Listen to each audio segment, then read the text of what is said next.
राधे राधे दोस्तों। क्या आपने कभी सुना है कि कलयुग में भी भगवान किसी को दर्शन देते हो, लगातार 7 दिनों तक उनसे मिलते रहे हो? ऐसी कई अनगिनत कहानियां हैं राधा रानी की, बांके बिहारी की, कान्हा जी की, ठाकुर जी, लड्डू गोपाल की।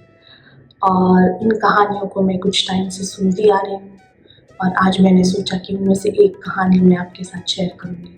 मुझे ये कहानी बहुत ज़्यादा अच्छी लगी तो सोचा आपके साथ भी शेयर करूँ। आज की जो कहानी है वो रमा नाम की एक लड़की की है।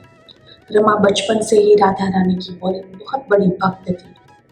राधा रानी को सजाना, संवारना, उनकी पूजा करना उसे बहुत अच्छा लगता था। फिर रमा बड़ी हो गई, उसकी शादी हो गई और शादी जिस परिवार में हुई वो परिवार बहुत संपन्न था और परिवार के सभी लोग ठाकुर जी में बहुत मानते थे।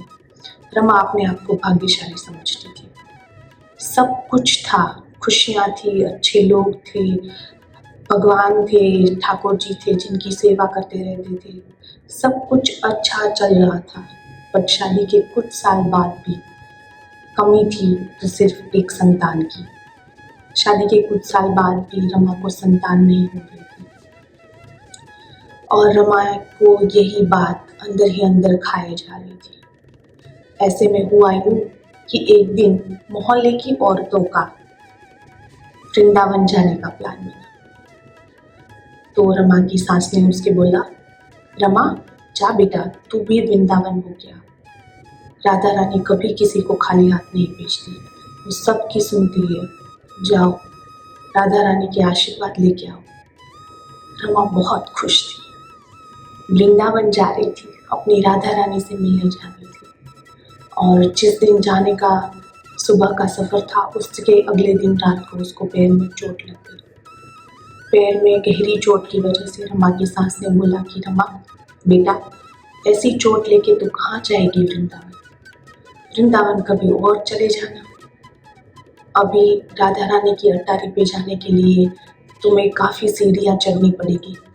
तुम इस घाव वाले पैर से किस तरीके से सीढ़ियाँ चढ़ोगी? तो रमा कहती है, माँ मुझे जाने दो, मैंने कई सारी चीज़ें दिमाग में सोच ली है। मैं राधा रानी से मिलूँगी तो मैं उनसे ऐसे बातें करूँगी, वैसे बातें करूँगी, उनसे ये कहूँगी, वो कहूँगी, वगैरह वगैरह। माँ मुझे जाने दो। तो उसकी सास बोलती है, कोई बात नहीं बेटा, वो करा। रमा बहुत खुश थी। दूसरे दिन सुबह वो वृंदावन पहुँची और वो वहाँ 8 दिन तक रहने वाली थी, राधा अष्टमी तक। तो सुबह सुबह नहा धोकर तैयार होकर मोहल्ले की सारी सहेलियाँ राधा रानी की अटारी पे जाने के लिए तैयार हो गई और सभी सहेलियाँ तंदुरुस्त थी तो वो जल्दी जल्दी सीढ़ियाँ चढ़ने लगी। पर क्योंकि रमा जो है उसके पैर में चोट लगी थी, वो धीरे धीरे राधा रानी राधा रानी राधा रानी करते करते वो जा रही थी ऊपर। ऐसे में उसको एक छोटी सी लड़की की आवाज़ सुनाई दी, मैया लाओ, मैं आपके साथ चलती हूँ, मैं आपको सीढ़ियाँ चढ़ाती हूँ, मैं आपको राधा रानी की अटारी तक लेके चलती हूँ। रमा ने मुड़ के देखा तो एक छोटी सी प्यारी सी लड़की वहाँ पे खड़ी थी और उसको मदद देने की कोशिश कर रही थी। रमा ने बोला, अरे नहीं बेटा, मैं खुद चली जाऊँगी, धीरे धीरे करके पहुँच जाऊँगी। लड़की बोली, क्यों जिद करती हो मैया, मैंने कहा ना मैं तुम्हारी मदद कर दूंगी, चलो आओ मैं तुम्हें लेके चलती हूँ अटारी तक। और फिर रमा और वो लड़की दोनों राधा रानी की अटारी तक जाने लगते हैं। रास्ते में रमा लड़की से पूछती है, अच्छा बताओ तुम्हारा नाम क्या है? तो लड़की बोलती है, यहाँ पे सब लोग मुझे लाडो लाडो कह के बुलाते हैं। और वो थी भी लाडो जैसी, बहुत खूबसूरत। तो रमा को लाडो बहुत पसंद आई और बातों ही बातों में वो लोग ऊपर पहुंच गए। और वहाँ छोड़ने के बाद लाडो ने बोला, लो मैया आ गई तुम्हारी राधा रानी की अटारी, मैंने तुम्हें अटारी तक पहुँचाया और तुम मेरे लिए क्या लाई हो? तो रमा बोलती है, अरे बेटा तुम तो मुझे आज ही मिली हो, मुझे कैसे पता कि तुम मुझे मिलने वाली थी? तो आज तो मैं तुम्हारे लिए कुछ नहीं लाई, पर कल सवेरे तुम वापस यहाँ आ जाना और मैं तुम्हारे लिए कुछ ना कुछ तोहफा लेके आऊँगी। तो लाडो बोलती है, ठीक है मैया, मैं कल सुबह आपका इंतज़ार करूँगी। राधा रानी के दर्शन करके रमा वहाँ से चली जाती है। दूसरे दिन सुबह होती है, राधा रानी की अटारी पर आ जाती है रमा, और जैसे ही सीढ़ियों के पास पहुँचती है तो वहाँ पे देखती है कि लाडो वहाँ पे पहले से बैठी हुई थी, उसका इंतज़ार कर रही थी। तो रमा ने वहाँ पे पहुँच के बोला, अरे तू आ गई? तो लाडो बोलती है, हाँ मैया, मैंने आपको बोला था मैं आऊँगी आपके साथ आपको मंदिर तक पहुँचाने के लिए, अटारी तक पहुँचाने के लिए, तो मैं आ गई। अब बताओ मेरे लिए क्या लाई हो? तो रमा उसके लिए चूड़ियाँ और बाजे लेके आई। वो चूड़ियाँ और बाजे उसने लाडो को दिए। तो लाडो बोली, अरे मैया, श्रृंगार का सामान लाई हो और वो भी अधूरा?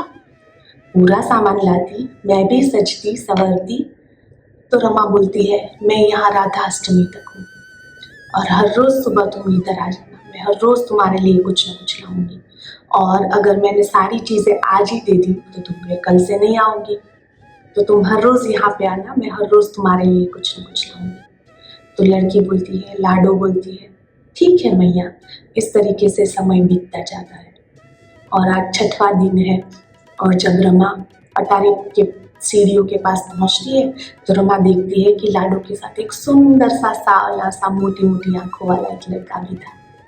तो रमा पूछती है लाडो को कि लाडो ये कौन है? तो लाडो कहती है, ये मेरा सखा है, ये मेरे साथ ही रहता है। तो रमा बोलती है, अरे वाह, ये तो अच्छी बात है। लाडो ने बोला, मैया इसके लिए भी कल कुछ लेके आना। तो रमा बोलती है, मैं तुम्हारे लिए हर रोज कुछ न कुछ लाती हूँ, पर तुम पहनती तो नहीं हो। तुम कब पहनोगी? तुम पहनोगी तो मुझे पता चलेगा कि तुम कितनी अच्छी लगती हो उन चीज़ों में, उन श्रृंगार। तो बोलती है, अरे मैया, राधाष्टमी आने वाली है, मैं सारी की सारी चीज़ें, सारा श्रृंगार, कपड़े वगैरह राधाष्टमी को पहनूंगी। रमा ने बोला, ठीक है। और इस तरीके से छठवां दिन भी चला जाता है और सातवें दिन सुबह रमा जो है वो दोनों बच्चों के लिए तोहफे लेके आती है, और वो छोटे लड़के के लिए कपड़े लेके आती है, जैसे कान्हा जी को चढ़ाए जाते हैं बिल्कुल वैसे ही कपड़े। और लाडो के लिए भी वो कुछ न कुछ लेके आती है, और 7 दिन इस तरीके से ख़त्म हुए। और 8वें दिन सुबह जब रमा सीढ़ियों के पास पहुंचती है तो वहां जाके देखती है कि लाडो तो नहीं है। उसे लाडो को देखना था, उसे लाडो को अपने दिए हुए उपहार में देखना था। वो कितनी सुंदर लगती होगी, उसकी बातों ने, उसके भोले चेहरे ने रमा के ऊपर जादू सा कर दिया। और वो धीरे धीरे, अभी खाओ ठीक भी तो हो रहा था, तो वो धीरे धीरे राधा रानी का नाम लेती लेती अपने आप सीढ़ियाँ चढ़ने लगती है और आसपास देखती जाती है कि कहीं लाडो दिख जाए। और वो अटारी तक पहुंच गई पर उसको लाडो नहीं दिखी। वो अभी भी इतनी भीड़ में लाडो को ढूंढ रही है, उसकी नजरें सिर्फ लाडो को ही ढूंढ रही है। पर इतनी भीड़ में एक बच्चे को ढूंढना मुश्किल होता है।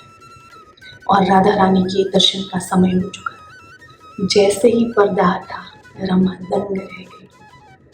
वो देखती रह गई। उसने जो भी चीजें, जो कपड़े, चूड़ी, बाजे, श्रृंगार का सामान लाडो को दिया था, और वो बच्चे को जो कपड़े दिए थे वो राधा रानी ने पहने थे। उसको विश्वास नहीं हो रहा था अपनी आंखों पर, ये वही श्रृंगार का सामान है, वही कपड़े हैं। राधा रानी मुस्कुरा रही थी, ठाकुर जी मुस्कुरा रहे थे, और रमा को कुछ समझ नहीं आ रहा था। रमा को अभी भी ये लगता था कि शायद लाडो ने ये कपड़े जो है वो पुजारी जी को दिए हैं और पुजारी जी ने इनको पहना है। जैसे ही थोड़ी भीड़ खत्म होती है, जब पुजारी जी के पास चली जाती है, पुजारी जी से पूछती है, पुजारी जी, आज के कपड़े, आज का श्रृंगार किसने दिया है?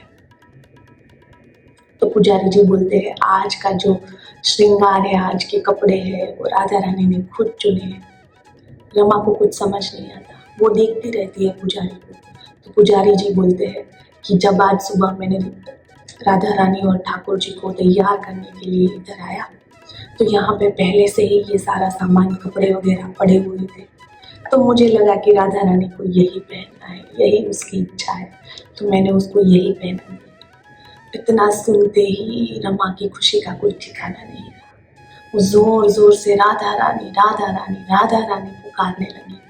एक एक तरफ वो राधा रानी पुकार रही है और एक तरफ वो लाडो लाडो लाडो पुकार रही है। उसको लाडो को देखना था, उसको वो राधा रानी को देखना था जो स्वयं उनसे 7 दिन तक लगातार मिलने के लिए आई थी।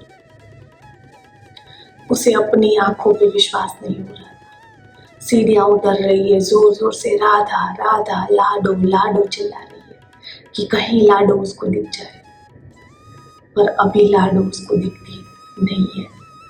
पर वो खुशी के मारे पागल हो जाती है और वो राधा राधा राधा करती रहती है। दूसरे दिन जाने का समय था। उसकी सभी सहेलियों ने उसको समझाया कि वापस चल रमा, घर वापस चल। रमा वापस नहीं जाती है। फिर उसके परिवार के लोग आए उसे मनाने के लिए, रमा वापस चलो, रमा वापस नहीं जाती है। रमा वहीं पे हर रोज हर दिन सुबह उसी अटारी की सीढ़ियों के ऊपर बैठ के लाडो की राह देखती है। राधा राधा लाडो लाडो करते करते अटारी तक जाती है, राधा के दर्शन करती है, वापस आती है, वापस उसी लाडो को ढूंढती रहती है। और ऐसा कहा जाता है कि रमा वहीं की होके रह गई। 30 साल तक रमा उस राधा रानी की अटारी से नहीं हिली, वो वहीं की होके रह गई। 30 साल तक उसने इंतजार किया अपनी लाडो को, अपनी राधा रानी का। 30 साल बाद एक दिन सुबह, अभी वो बूढ़ी हो चुकी थी, धीरे धीरे राधा रानी का नाम लेते लेते अटारी तक जा रही थी, तो उसको वापस से वही आवाज सुनाई देती है, लाओ मैया, मैं तुम्हें अटारी तक ले चलती हूँ। जैसे ही मुड़ के देखती है तो उसको दिखती है अपनी लाडो, वही लाडो जो 30 साल पहले उसे अटारी तक पहुंचाने के लिए आई थी। ऐसा कहा जाता है उस दिन रमा राधा रानी के साथ ही विलीन हो गई। वहीं पे अटारी पे उसने अपने प्राण त्याग दिए।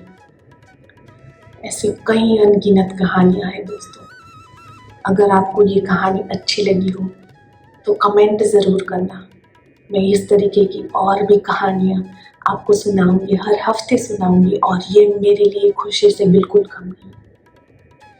ऐसी बहुत सी कहानियाँ हैं जिनको सुन के रोना आ जाता है। अगर और कहानियाँ सुननी है तो कमेंट करके बताना। अभी के लिए राधे राधे दोस्तों।